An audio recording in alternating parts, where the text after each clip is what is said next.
Emery dejó escapar un sollozo de dolor mientras recuperaba lentamente la conciencia. Entrecerrando los ojos en la oscuridad casi total y tosiendo polvo, trató de hacerse una idea de dónde estaba y qué había ocurrido. Los bordes afilados y desiguales de los ladrillos rotos, y las astillas de madera que se clavaban en su espalda, dejaban claro que estaba acostada sobre un montón de escombros y no en una cama. Entonces empezó a recordar. Estaba de vacaciones en Francia, y había visitado la abadía de Le Mont, en la costa de Normandía. El monasterio tenía más de 1000 años, y no pudo resistir la tentación de alejarse del grupo para ver qué antiguos secretos le aguardaban. Resultó que había razones válidas para que los visitantes no abandonaran las zonas designadas. Una parte decrépita del suelo había cedido bajo sus pies, haciéndola caer en una cripta subterránea. Empezó a comprobar si tenía heridas o huesos rotos, pero su mano rozó el caparazón frío y quitinoso de un insecto desconocido. Instintivamente se lo quitó de encima, y fue entonces cuando sintió el hormigueo de cientos de patas de artrópodos recorriendo cada centímetro de su cuerpo, arrastrándose por debajo de la ropa, saliendo por todos los recovecos en los que se habían metido. Se puso en pie de un salto, presa de un pánico enloquecido, llorando y agitándose salvajemente, sacudiéndose el pelo y la ropa, y pisoteando violentamente el suelo para aniquilar al mayor número posible de criaturas invasoras. Se alejaron rápidamente, sus voces chirriantes se desvanecieron en la distancia, pero Emery aún no tenía ni idea de qué clase de insectos habían sido.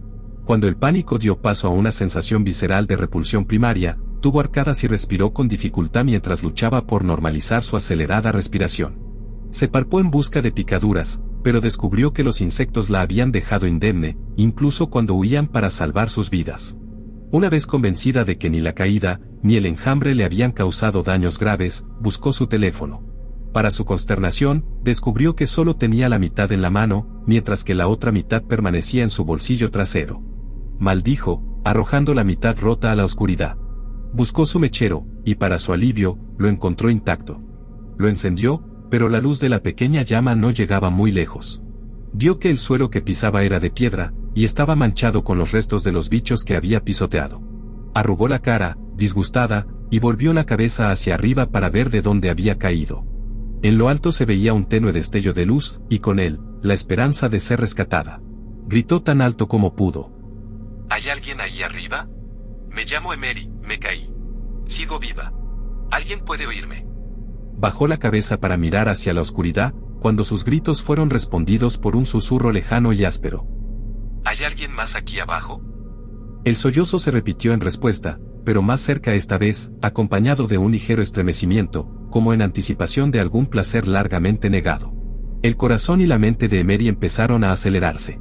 ¿Qué clase de criatura estaba aquí abajo, en la oscuridad, con ella? Con toda probabilidad, nada peor que algún viejo y decrépito cuidador o monje, pero era difícil para una joven confiar en meras estadísticas, cuando tenía que valerse por sí misma, sola en la oscuridad. ¿Quién eres?, exigió. El sollozo se repitió, esta vez con una leve risita, y se había acercado lo suficiente, como para que ella pudiera distinguir unas pisadas vacilantes que rozaban el suelo rocoso. Su mejor oportunidad de ser rescatada era quedarse donde estaba, lo sabía. Si se adentraba en la oscuridad podría perderse y no encontrar el camino de vuelta, y tampoco la encontraría nunca, o al menos no lo bastante pronto, como para evitar que muriera deshidratada. Pero, ¿de qué serviría rescatarla si aquello con lo que compartía la oscuridad, pretendía matarla tan cruelmente como ella había matado a aquellos bichos? Como no se atrevía a luchar contra un asaltante desconocido en la oscuridad, Emery echó a correr en dirección opuesta a los sollozos, con el camino apenas iluminado por su mechero. Mientras corría, oyó que el sollozo se convertía en una risita desconcertada, pero permaneció inmóvil y ya no pudo oír sus pasos. Fuera lo que fuese, no la perseguía. Pero tal vez era porque sabía que ella no tenía a dónde huir. Horas, o al menos lo que parecía horas habían pasado, y Emery seguía corriendo. ¿Cómo era posible?, se preguntó. Le Mont tenía menos de 1 kilómetro cuadrado. Debería haber llegado a una salida, o a un callejón sin salida hace tiempo. ¿Era posible que hubiera caído más profundo de lo que pensaba? ¿Cómo pudo sobrevivir a una caída desde la abadía? Lo más probable es que el camino no fuera tan recto como pensaba. No podía ver muy lejos delante de ella, y eso cuando podía ver algo, ya que había tenido cuidado de conservar el combustible de su mechero todo lo posible. Una ligera curva lateral y una pendiente descendente podrían haber pasado fácilmente desapercibidas, sobre todo en su estado de pánico. Por lo que ella sabía, el camino se extendía en espiral durante kilómetros, hasta llegar a algún punto final desconocido en las profundidades de la Tierra. El aire viciado le quemaba los pulmones, como si llevara siglos estancado allí abajo. Se había esforzado al máximo, diciéndose a sí misma que encontraría una salida, o al menos algo que le sirviera si seguía adelante. Pero, hasta ahora su huida había resultado infructuosa, y no había indicios de que fuera a cambiar pronto. Centrándose en lo positivo, tampoco había oído ninguna señal de su perseguidor desde hacía horas. Por mucho que quisiera seguir adelante, escapar hacia la libertad, la seguridad y la luz del sol, el cansancio acabó venciendo su determinación y se desplomó en el suelo, apoyando la espalda contra la pared del túnel. Mientras se esforzaba por recuperar el aliento, aguzó el oído para asegurarse de que no estuviera cerca lo que había encontrado antes. Al principio solo oía su respiración, pero a medida que ésta se volvía más superficial, empezó a percibir un leve pero claro chirrido. Más de esos repugnantes insectos, pensó. ¿Cómo podían sobrevivir aquí abajo, sin nada que les sirviera de sustento? Al menos no parecían estar cerca. Con suerte, se quedarían donde estaban. Emery aspiró profundamente varias veces, con la esperanza de captar cualquier atisbo de aire fresco, que pudiera indicarle que estaba cerca de una salida. En lugar de eso, el aire estaba teñido del aroma de la podredumbre. Entonces se dio cuenta de que probablemente estaba en una especie de catacumba, y rodeada de cadáveres de más de 1000 años de antigüedad. Se estremeció al pensarlo, aunque al menos eso explicaba que mantenía vivos a los bichos. Pero si estaba en una catacumba, la única salida sería cerca de la superficie, por donde había venido, con aquella cosa esperándola. No era de extrañar que no se hubiera molestado en perseguirla. Volvió a sacar el mechero y lo encendió, con la esperanza de que le revelara al menos algo que pudiera utilizar para defenderse. La tenue y vacilante luz reveló que las paredes del túnel en el que se encontraba estaban hechas de ladrillos incoloros de forma irregular. Estaban agrietados y se desmoronaban, y parecía que iban a derrumbarse sobre ella en cualquier momento. Pero, lo más inquietante era el patrón en forma de telaraña de una sustancia brillante y viscosa, que resplandecía a la luz del fuego, y cuyas gotas conectaban una serie de pequeños orificios, lo bastante grandes como para que una colonia de insectos entrara y saliera a su antojo. Aunque no podía estar segura, cuando encendió la llama, le pareció ver a varios insectos dispersarse en la oscuridad o entre las paredes. ¿Habían estado tan cerca, o solo habían sido sombras? Se acercó a la pared para examinar la sustancia y observó que tenía un olor dulce. Casi como a chocolate. Solo le recordaba lo hambrienta que estaba, y se odiaba a sí misma por haber despertado su apetito con la baba de un repugnante insecto.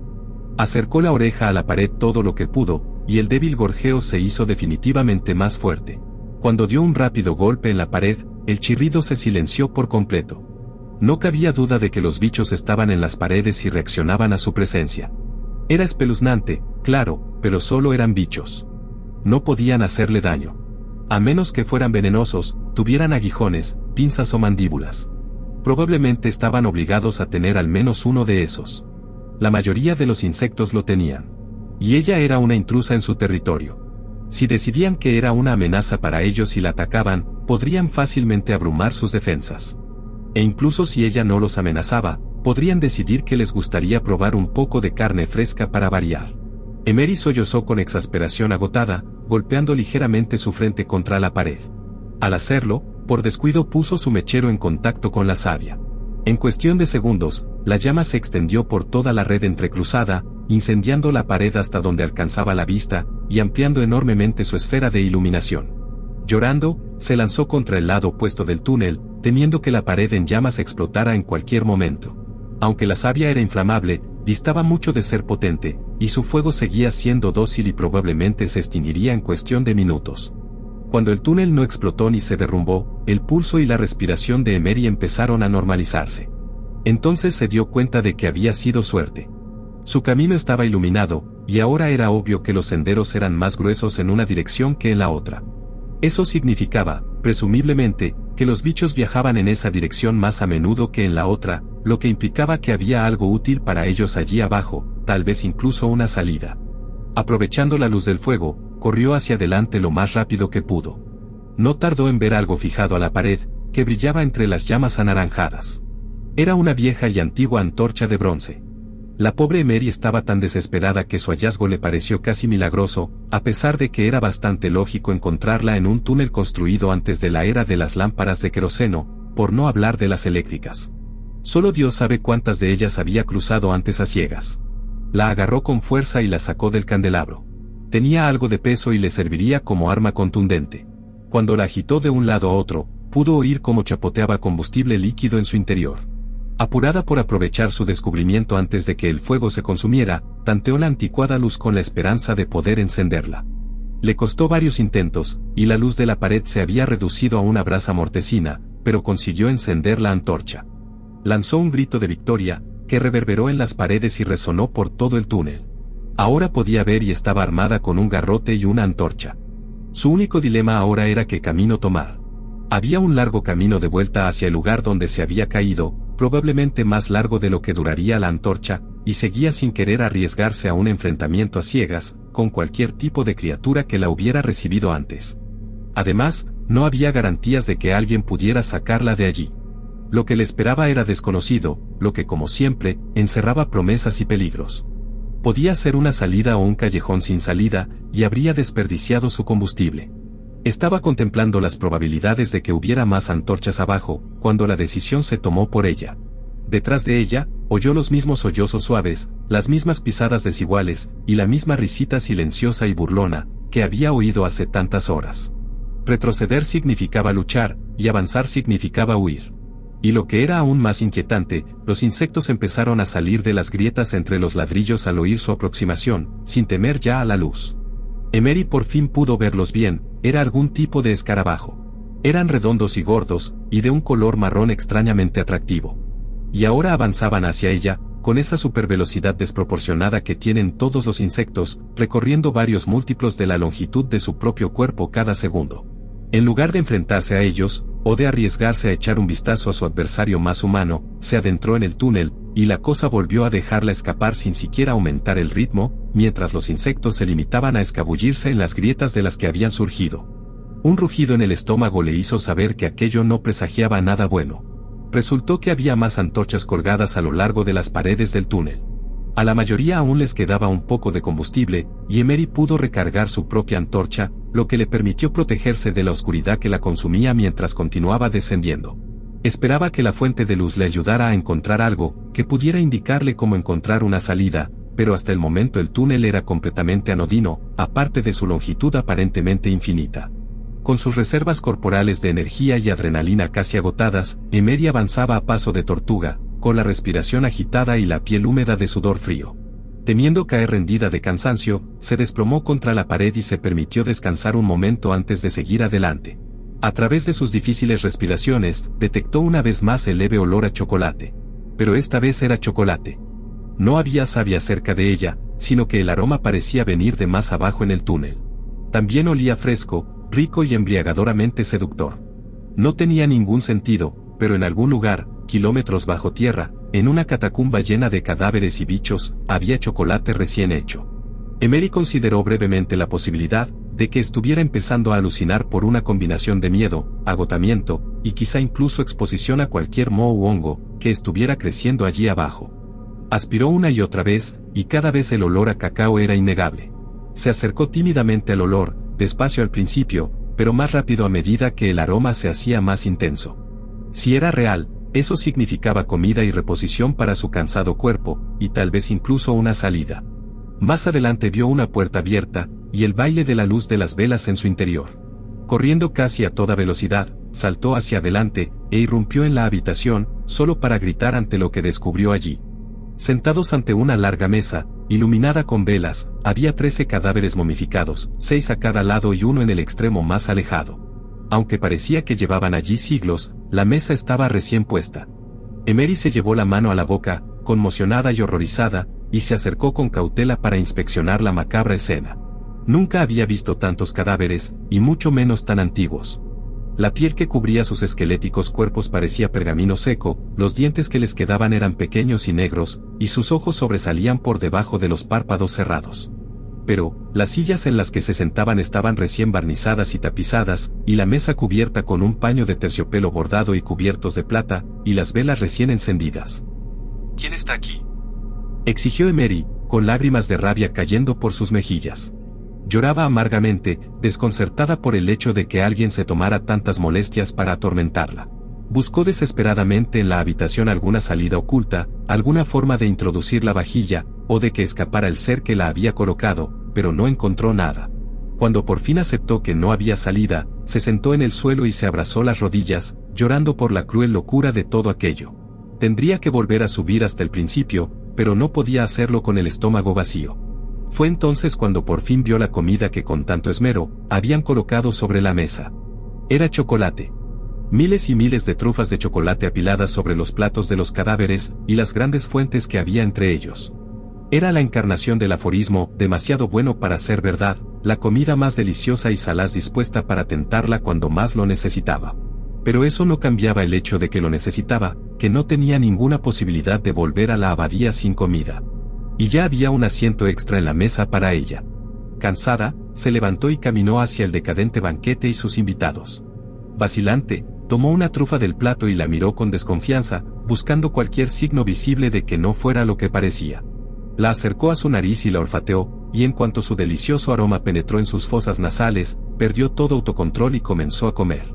Al morderlo, su lengua fue recibida con un sabor pegajoso y crujiente de rico chocolate negro, el mejor que había probado nunca.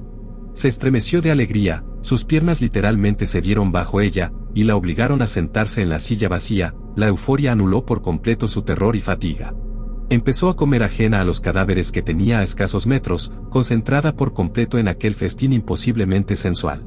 No podía parar, no hasta que se le hinchó el estómago y sintió náuseas. De mala gana, aminoró la marcha, se reclinó en la silla y tomó más bocados sabrosos, mientras sentía que empezaba a tener un coma alimentario. Al menos, pensó que era un coma alimentario hasta que oyó los sollozos risueños, y los pasos de su acosador entrando en la habitación, y se sintió demasiado aletargada para darse la vuelta. «Estás en mi silla», dijo por fin. Pero incluso entonces, Emery no se molestó en mirar. Estaba tan cansada, pero quería más dulces. ¿Por qué le costaba tanto mover el brazo? Parecía que pesaba más que ella. Cuando finalmente se las arregló para alcanzar otro chocolate, su esfuerzo fue en vano, ya que se movió fuera de su alcance. Todas las trufas empezaron a moverse ahora, patinando por la mesa sobre sus 6 patas, su enorme multitud chirriando como una horda de langostas. Emery vio que todos los escarabajos estaban subiendo a las bocas de sus compañeros de cena fallecidos. «No he conocido una chica que pudiera decir que no al chocolate», dijo la voz quejumbrosa y jadeante desde su lado, con una mano marchita llevándose un escarabajo a la boca. Mientras masticaba, ladeó perezosamente la cabeza, para mirar a la cosa que la había estado acechando desde que había caído en la cripta. Vio que era un cadáver momificado como los demás, solo que animado y con los ojos ictéricos completamente abiertos. Bajo su piel, podía ver las formas abultadas del enjambre retorciéndose locamente. Volvió la vista hacia el resto de la mesa, y vio que todos estaban despiertos ahora, todos con escarabajos moviéndose bajo su piel, todos con ojos hambrientos mirándola directamente. Una parte cada vez más lejana de su mente le dijo que debería tener miedo, pero en lugar de eso, se limitó a mirar de nuevo la mesa, y le tendió la mano para que le diera otro caramelo. Sonrió, con sus oscuras encías llenas de insectos. «Es hora de nuestra golosina».